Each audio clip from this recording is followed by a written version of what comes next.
अम्मा बाद फ़अऊज़ु बिल्लाहि मिनश शैतानिर रजीम। बिस्मिल्लाहिर रहमानिर रहीम। व रफ़अना लका ज़िक्रक। सदक़ल्लाहु मौलानाल अज़ीम। व बल्लगना रसूलुहुन नबियुल अमीनुल करीम। इन्नल्लाहा व मलाइकतहु युसल्लूना अलन नबी या अय्युहल्लज़ीना आमनू सल्लु अलैहि व सल्लिमू तस्लीमा। अल्लाहुम्मा सल्लि अला सय्यिदिना व मौलाना मुहम्मद व अला आलि सय्यिदिना व मौलाना मुहम्मदिन व बारिक व सल्लिम। अस्सलातु वस्सलामु अलैका या रसूलल्लाह। अस्सलातु वस्सलामु अलैका या हबीबल्लाह। अस्सलातु वस्सलामु अलैका या खातमल अंबिया वल मुरसलीन व अला आलिका व अस्हाबिका अजमाइन। सरवर कहूँ कि मालिको मौला कहूँ तुझे, मौजू है तवाजो इमाम मुजद्दिद दीनो मिल्लत हज़रत इमाम शाह अहमद फाज़िले बरेलवी रज़ियल्लाहु ताला अन्हु फरमाइन था, सरवर कहूँ कि मालिको मौला कहूँ तुझे, बाग़े खलील का गुले ज़ैबा कहूँ तुझे, तेरे वस्फ़ ऐबे तनाही से हैं बरी, हैरान हूँ मेरे शाह मैं क्या क्या कहूँ तुझे, लेकिन रज़ा ने खत्म सुखन इस पे कर दिया। हज़रत इमाम शाह अहमद फाज़िले बरेलवी रहमतुल्लाह अलैहि फरमान था कि ए मुजाए तवाजा आका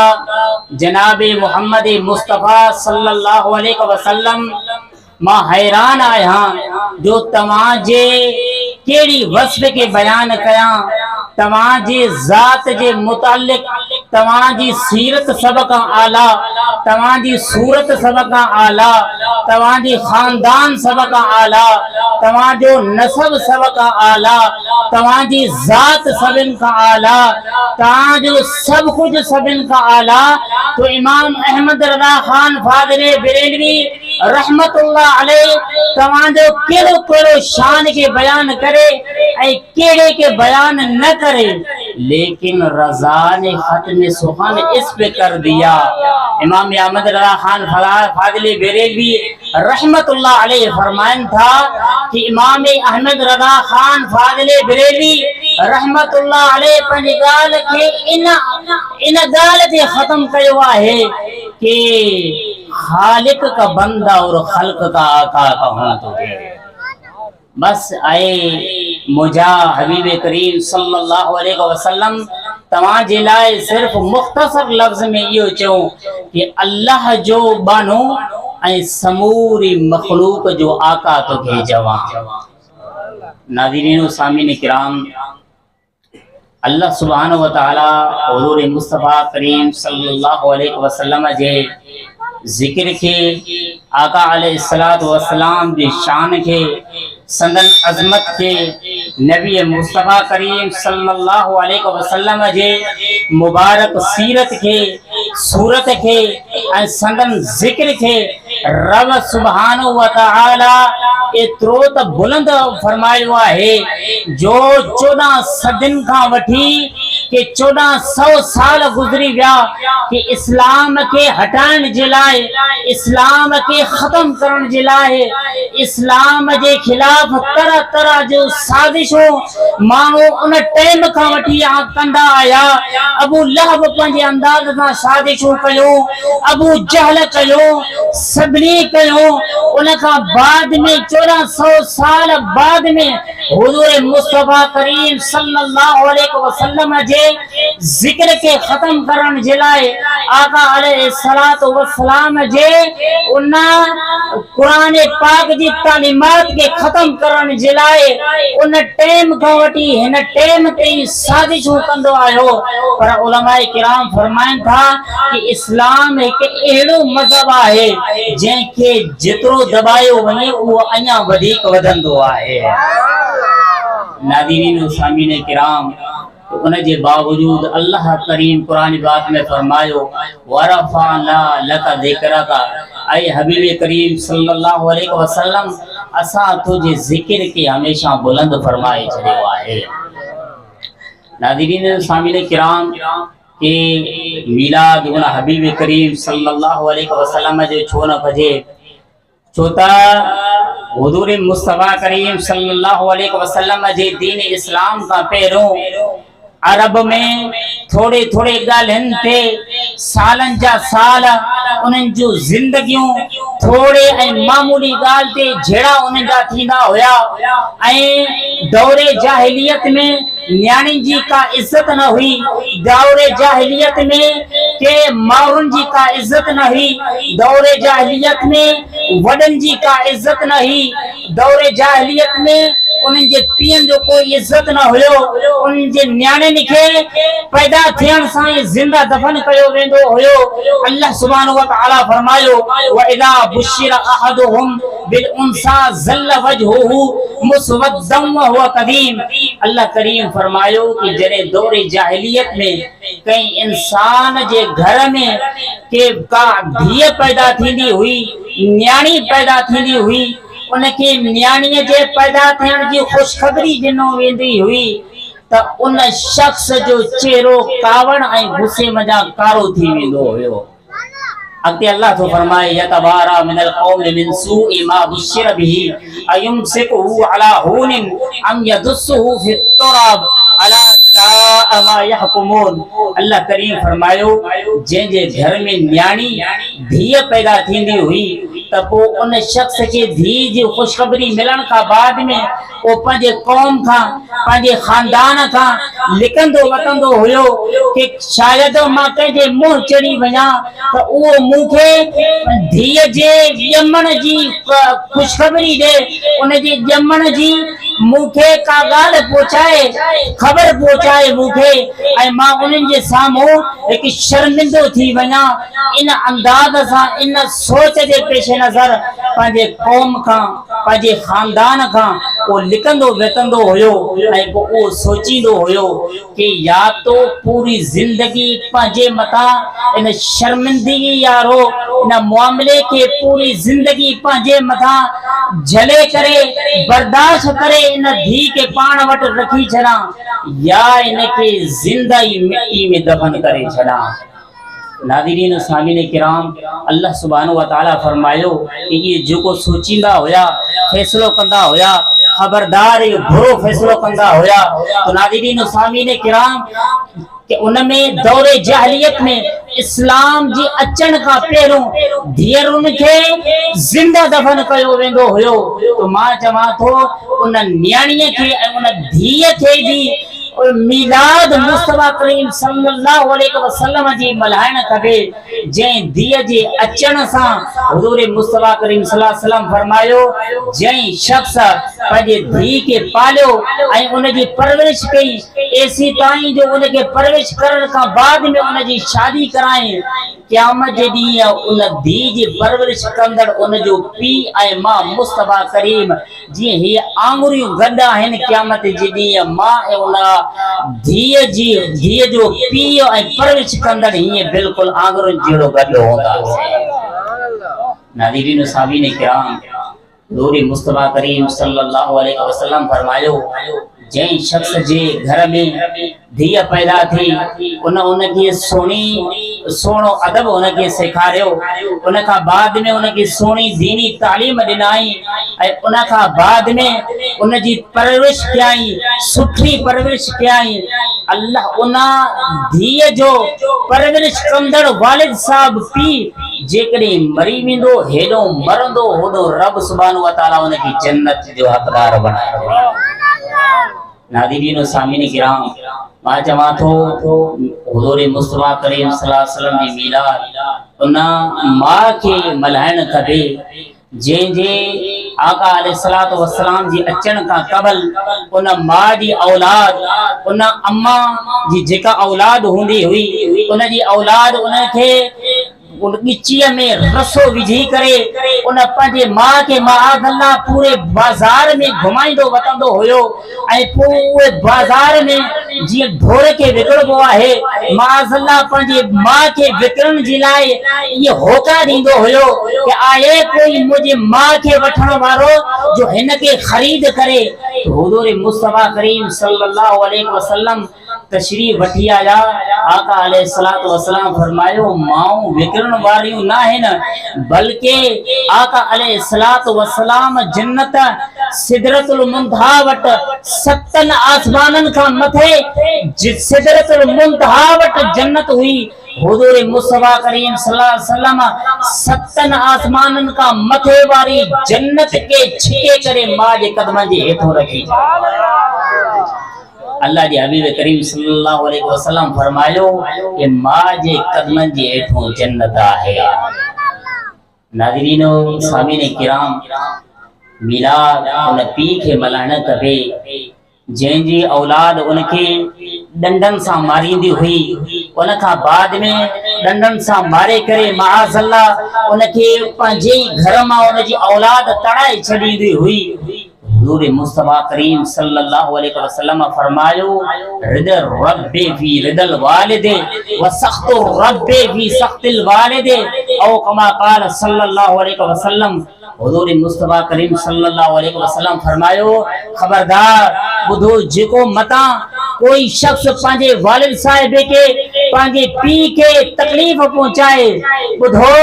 के वालिद साहिब के पीउ के डंडन सां माअल्लाह मारियो न वेंदो आहे बल्कि आका अलैहिस्सलातु वस्सलाम फरमायो कि अर्श अज़ीम वारो रब तॾहिं राज़ी थींदो जॾहिं तुंहिंजो वालिद साहिब तुंहिंजो पीउ तोखां राज़ी हूंदो। अर्श अज़ीम वारो रब तोखां तॾहिं राज़ी थींदो तुंहिंजो पीउ तोखां राज़ी आहे तो समझी वञ उहो अर्श अज़ीम वारो रब बि तोखां राज़ी आहे। जेकॾहिं तुंहिंजो पीउ तोखां नाराज़ आहे तो उहो रब बि तोखां नाराज़ आहे। नाज़रीन सामीन किराम अल्लाह सुब्हानहु व तआला जे हबीब करीम सल्लल्लाहु अलैहि वसल्लम फरमायो अल वालिदु औसतु अबवाबिल जन्नति औ कमा क़ाल सल्लल्लाहु अलैहि वसल्लम। आका अलैहिस्सलातु वस्सलाम फरमायो पीउ जन्नत जे दरवाज़नि मंझां विच वारो दरवाज़ो आहे मेन दरवाज़ो आहे। कोई जेको शख्स के हाणे घुर्जे उनजी मर्ज़ी आहे चाहे तो उन जन्नत जे दरवाज़े जी हिफ़ाज़त करे चाहे तो उनखे ज़ाया करे छॾे। नाज़रीन किराम के मिलाद उन पीउ मां खे मल्हाइण खपे जंहिंजे नज़र के हुजूर मुस्तफा करीम सल्लल्लाहु अलैहि वसल्लम जन फरमायो जेको शख्स पंहिंजे पीउ मां जे तरफ़ शफ़क़त वारे नज़र सां मेहरबानी वारे नज़र सां ॾींहं में हिकु मर्तबा ॾिसंदो अल्लाह सुब्हानहु व तआला शफ़क़त वारे ॾिसण जे करे रब उनखे क़बूल थियल हज जो सवाब अता फरमाए। तो जेकॾहिं कोई शख्स हज ते वञे थो लखनि जा लख ख़र्च करे का ख़बर न आहे उनजी हज क़बूल थिए या न थिए पर अल्लाह जे हबीब करीम सल्लल्लाहु अलैहि वसल्लम फरमायो जेको शख्स पंहिंजे वालिदैन जे तरफ़ पीउ मां जे तरफ़ शफ़क़त वारे नज़र सां मेहरबानी वारी नज़र सां ॾिसंदो अल्लाह उनखे क़बूल थियल हज जो सवाब अता फरमाए छॾींदो। ऐं हिकु सहाबी सगोरे अर्ज़ कयो या रसूल अल्लाह सल्लल्लाहु अलैहि वसल्लम हिकु शख्स जेकॾहिं ॾींहं में 100 मर्तबा पंहिंजे पीउ मां जी शफ़क़त वारे नज़र सां दीदार करे उनजी ज़ियारत करे छा अल्लाह सुब्हानहु व तआला 100 मर्तबा उनखे हज जो सवाब अता कंदो। अल्लाह जे हबीब करीम सल्लल्लाहु अलैहि वसल्लम फरमायो जेको शख्स पंहिंजे पीउ मां जी 100 मर्तबा ज़ियारत करे ॾींहं में अल्लाह उनखे 100 हजनि जो सवाब अता कंदो। खाली हज न बल्कि क़बूल थियल हजनि जो सवाब अल्लाह सुब्हानहु व तआला उनखे अता फरमाए छॾींदो। नाज़रीन किराम मिलाद उन पोढ़े के उन पुराणे के मल्हाइण खपे। हुजूर जंहिंजी दौरे जाहिलियत में का भी इज्जत कोन समझे वेंदो हुयो उनखे इज्जत वारो उनखे न समझे वेंदो हुयो पर हुजूर मुस्तफा करीम सल्लल्लाहु अलैहि वसल्लम उनखे इज्जत ॾिनी। आका अलैहिस्सलातु वस्सलाम फरमायो जेको वॾे उमिरि वारे जी इज्जत कंदो, उन जी तकरीम कंदो, उन जी ताज़ीम कंदो, ॼण त उन पंहिंजे पालनहार जी ताज़ीम कई आहे। नाज़रीन व सामीन किराम के मीलाद उन पूरी इंसानियत के मल्हाइण खपे, जंहिंजे लाइ अल्लाह सुब्हानहु व तआला फरमायो दौरे जहलियत में वो इंसान जानवरन वांगुरु हुया, उन्हनि जी का तमीज़ न हुई, बल्कि थोड़े थोड़े ॻाल्हि ते सालन जा साल ज़िंदगियुनि जा ज़िंदगियूं थोड़े थोड़े ॻाल्हियुनि जे करे अहले अरब विढ़ंदा हुया। पर हुज़ूर मुस्तफ़ा करीम सल्लल्लाहु अलैहि वसल्लम जो दीन आयो, अल्लाह फरमायो वलक़द करमना बनी आदम, अल्लाह फरमायो ऐं हबीब करीम सल्लल्लाहु अलैहि वसल्लम तव्हां जे अचण जे तुफ़ैल असां आदम अलैहिस्सलाम जे समूरी औलाद की इज्जत वारो बणाए छॾियो आहे। नाज़रीन किराम मीलाद उन अहले अरब के मल्हाइण खपे। अल्लाह जी हबीब करीम सल्लल्लाहु अलैहि वसल्लम जन फरमायो कि रब सुब्हानहु व तआला मूंखे अरब में मोकिलियो आहे, फलिहाज़ा जेको शख्स अहले अरब सां मोहब्बत कंदो गोया कि उन शख्स मूं मुस्तफ़ा सां मोहब्बत रखी आहे, ऐं जेको शख्स अहले अरब सां बुग़्ज़ रखंदो, उन्हनि सां दुश्मनी रखंदो, उन्हनि सां अदावत रखंदो, ॼण त उन मूं मुस्तफ़ा करीम सां दुश्मनी ऐं अदावत रखी आहे। नाज़रीन सामीन किराम के मीलाद उन पूरी इंसानियत के उन पूरे आलम वारनि खे मल्हाइण खपे, जंहिंजे लाइ सिर्फ़ इंसाननि जे लाइ न, सिर्फ़ पंहिंजनि जे लाइ न, बल्कि अल्लाह करीम कुरान पाक में फरमायो वमा अरसलनाका इल्ला रहमतल लिल आलमीन, ऐ हबीब करीम सल्लल्लाहु अलैहि वसल्लम असां तव्हां खे समूरन जहानन जे लाइ रहमत ही रहमत बणाए मोकिलियो आहे। हुज़ूर मुस्तफ़ा करीम सल्लल्लाहु अलैहि वसल्लम जी ज़ाते गिरामी सिर्फ़ इंसानियत जे लाइ या सिर्फ़ मुसलमान ऐं मोमिनन जे लाइ न, बल्कि समूरे जहानन जे लाइ, जेके भी जहान हुजन, चाहे वो आलमे मखलूक हुजे, आलमे जिन हुजे, आलमे इंस हुजे, आलमे अरवाह हुजन, आलमे बरज़ख हुजे, तो नाज़रीन व सामीन किराम जेके भी जहान आहिनि उन सभिनी जे लाइ अल्लाह सुब्हानहु व तआला पंहिंजे हबीब करीम के रहमत ही रहमत बणाए मोकिलियो आहे। नाज़रीन व सामीन किराम के अल्लाह जे हबीब करीम सल्लल्लाहु अलैहि वसल्लम जन फरमायो कि अल्लाह सुब्हानहु व तआला मो मुस्तफ़ा करीम सल्लल्लाहु अलैहि वसल्लम के बेहतरीन मखलूक में पैदा फरमायो आहे। जॾहिं अल्लाह सुब्हानहु व तआला इंसानी मखलूक के कबीलन में विरहाइण लॻो, तो रब सुब्हानहु व तआला मूंखे बेहतरीन कबीले में रखियो, ऐं जॾहिं अल्लाह सुब्हानहु व तआला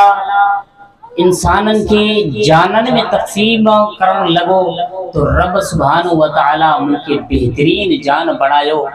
ऐं जॾहिं अल्लाह सुब्हानहु व तआला ख़ानदान बणाया, रब सुब्हानहु व तआला मूंखे बेहतरीन ख़ानदान में रखियो आहे। तो मां जान जे लिहाज़ सां, ख़ानदान जे लिहाज़ सां, कबीले जे लिहाज़ सां, हर लिहाज़ सां अल्लाह सुब्हानहु व तआला मूंखे बेहतरीन ऐं भलो मूंखे बणायो छॾियो आहे।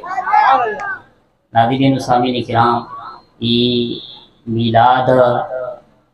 हुज़ूर मुस्तफ़ा करीम सल्लल्लाहु अलैहि वसल्लम जी सिर्फ़ असांजे ज़माने में या कई हिन मख़सूस ज़माने में ये हलंदो कोन आयो आहे, बल्कि हुज़ूर मुस्तफ़ा करीम सल्लल्लाहु अलैहि वसल्लम जी ॼमण जी ख़ुशी आका अलैहिस्सलातु वस्सलाम जे ही मीलाद रब सुब्हानहु व तआला अञा इंसान ही पैदा कोन फरमाया, उन्हनि इंसानन के पैदा करण का पहिरों ही अल्लाह सुब्हानहु व तआला सभिनी नबियन ऐं सभिनी रसूलन का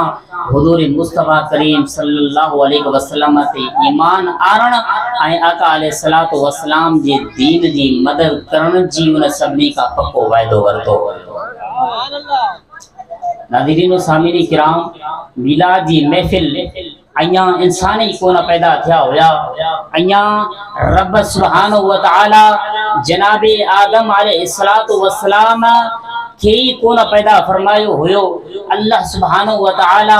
उन नबियन जी रूहन का रब सुब्हानहु व तआला पक्को वायदो वरतो कि अल्लाह फरमायो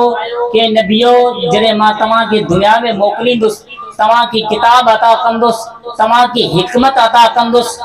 उन का बाद में मां एक एड़ो रसूल मोकलींदुस जेको रसूल तमा जे दीन जी तस्दीक फरमाईंदड़ होंदो। ऐं उहो रसूल जेकॾहिं तव्हां जे ज़िंदगी मुबारक में अची वञे तो लतुमिनुन बिही वलतंसुरुन्नह, तव्हां रसूल थी करे, तव्हां नबी थी करे, तव्हां उन जे दीन ते ऐं उन जे दीन में ताबेदारी ऐं इत्तिबा करण वारा बणिजी वञिजो ऐं उन नबी ते ऐं उन रसूल ते ईमान आणिजो। वलतंसुरुन्नहु, ऐं उन जे दीन जी मदद कजो। अल्लाह सुब्हानहु व तआला फरमायो, ऐं रसूल ऐं नबियन जी जमातो छा तव्हां इकरार कयो था? उन्हनि अर्ज़ को, ऐं रब्बुल आलमीन असां इकरार कयूं था। उन खां बाद में अल्लाह सुब्हानहु व तआला ॻाल्हि खे ख़त्म न फरमायो, बल्कि अल्लाह फरमायो फशहदू, इकरार त कयो आहे, हाणे तव्हां इन पंहिंजे ॻाल्हि जे मथां हिक ॿिए जे मथां शाहिद बणिजी वञो। उहे सभु शाहिद बणिजी विया। अल्लाह फरमायो व अना मअकुम मिन शाहिदीन, तव्हां हिक ॿिए मथां शाहिद बि बणिजी विया आहियो, मां रब्बुल आलमीन बि तव्हां जे मथां शाहिद आहियां। फमन तवल्ला बअद ज़ालिका फउलाइका हुमुल फासिकून, वो जेको शख्स इन मामले के इन खां बाद में फिरंदो त उहो फासिक हूंदो। नाज़रीन सामीन किराम, अल्लाह सुब्हानहु व तआला की खबर हुई हुजूर मुस्तफा करीम सल्लल्लाहु अलैहि वसल्लम सब का आखिरी नबी आहिन। आका अलैहिस्सलातु वस्सलाम सभिन नबियन का आखिर में तशरीफ फरमाई ईंदा। जिन्हें रब की खबर आहे त रसूल ऐं नबियन का वायदो छो वरता है। जॾहिं उहो नबी तव्हां जी ज़िंदगी में अचे, रसूलनि जी जमायत ऐं नबियन जी जमायत, जॾहिं उहो नबी सल्लल्लाहु अलैहि वसल्लम तव्हां जी ज़िंदगी में तशरीफ़ फरमाए अचे, तव्हां उन जे मथां ईमान बि आणिजो, तव्हां उन जे दीन जी मदद बि कजो। हालांकि अल्लाह खे ख़बर बि आहे हुजूर मुस्तफा करीम सल्लल्लाहु अलैहि वसल्लम कंहिं नबी या कंहिं रसूल जे ज़िंदगी मुबारक में कोन तशरीफ़ फरमाए ईंदा, बल्कि सब का ख़ातमुन नबिय्यीन ऐं ख़ातमुल अंबिया वल मुरसलीन सब का आखिर में तशरीफ़ फरमाए ईंदा। त पोइ उन्हनि खां वाइदो छो वरिताई कि तव्हां उन जे दीन जी मदद बि कजो, उन जे मथां ईमान बि आणिजो। असल वायदो वठण जो असल मक़सद ही हुयो कि उन सभिनि नबियन वटि पंहिंजी हबीब करीम सल्लल्लाहु अलैहि वसल्लम जी अज़मत ऐं उन जी शराफ़त खे बयानु करणो पियो कि मां उन रसूल खे मोकिलींदुसि जेको रसूल तव्हां जी ज़िंदगी मुबारक में तशरीफ़ वठी अचे या न अचे, बहरहाल उन नबी के मां तव्हां सभिनि नबियन खां इज़्ज़त वारो ऐं तव्हां सभिनि खां अज़मत वारो बणाईंदुसि। ऐं उहो नबी जेकॾहिं तशरीफ़ वठी न अचे हा, जेकॾहिं मां रब्बुल आलमीन उनखे पैदा न कया हा तो कई जहान खे भी पैदा न कया हा। नाज़रीन सामीन किराम, 12 रबीउल अव्वल जी रात मुबारक रात आहे। अल्लाह सुब्हानहु व तआला इन रात में पंहिंजे हबीब करीम सल्लल्लाहु अलैहि वसल्लम खे दुनिया ते मोकिलियो। नाज़रीन सामीन किराम, कि अल्लाह सुब्हानहु व तआला तारीख़ दानन लिखनि था कि रब सुब्हानहु व तआला जॾहिं पंहिंजे हबीब खे मोकिलियो त जंहिं औरतुनि खे उन वक़्तु उन ज़माने जा जंहिं खे पेट हुयो, रब सुब्हानहु व तआला पंहिंजे हबीब करीम सल्लल्लाहु अलैहि वसल्लम जी विलादत बासआदत जी ख़ुशीअ में सभिनी खे पुट अता फरमाया। नाज़रीन सामीन किराम, के रब्बुल आलमीन जी हबीब करीम सल्लल्लाहु अलैहि वसल्लम फरमायो कि धीअरूं अल्लाह सुब्हानहु व तआला जूं तरफ़ां रहमतूं आहिनि। तो फलिहाजा जॾहिं पंहिंजे हबीब करीम सल्लल्लाहु अलैहि वसल्लम जे विलादत बासादत जी रात जंहिंखे पेट हुयो तो रब सुब्हानहू व तआला उन पेट वारनि औरतुनि खे धीअरूं यानी रहमत वारियूं धीअरूं उन्हनि खे ॾे हा, लेकिन पुट उन्हनि खे छो अता कया,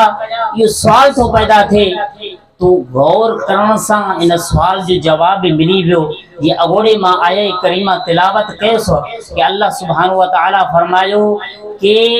अहले अरब जे रिवाज में इहो हुयो कि जॾहिं उन्हनि वटि का धीअ पैदा थींदी हुई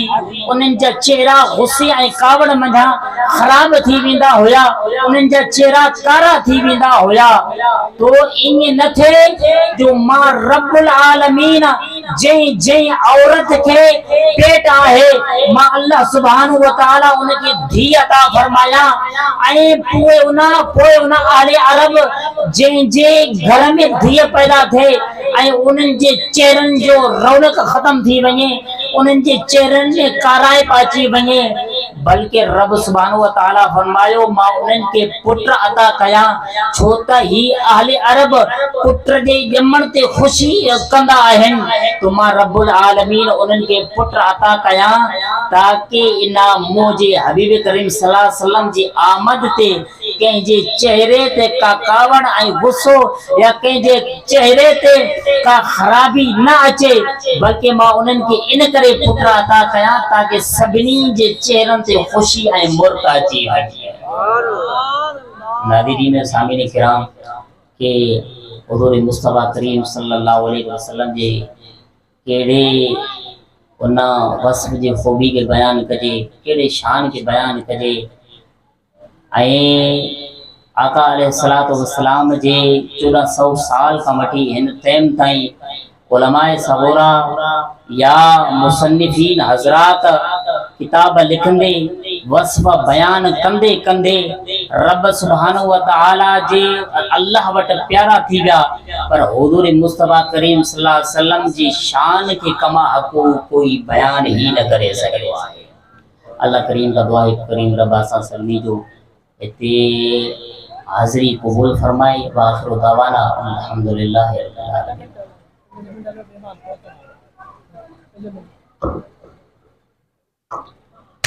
नाज़रीन सामीन किराम जेका मां आयत करीमा तिलावत कई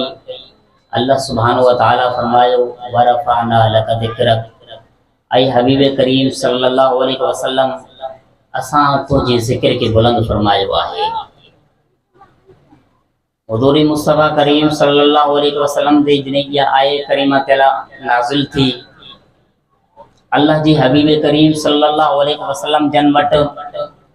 जनाबी जिब्रील